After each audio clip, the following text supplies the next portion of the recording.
Good evening guys. आज आहे day 31. ऑफिसमधून निघाले आणि आता आम्ही घरीच पोचतो आहे.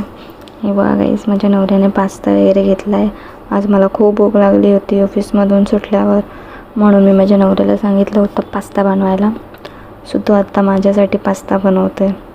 हे बघा गाईज, आणि मी मस्तपैकी फ्रेश वगैरे झाले आणि देवपूजा वगैरे करून बसले आता.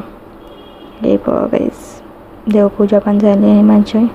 आता मी थोडा वेळ टी व्ही बघते, देवाची गाणी वगैरे ऐकते आणि त्याच्यानंतर आपला पास्ता तोपर्यंत रेडी होऊन जाणार आहे.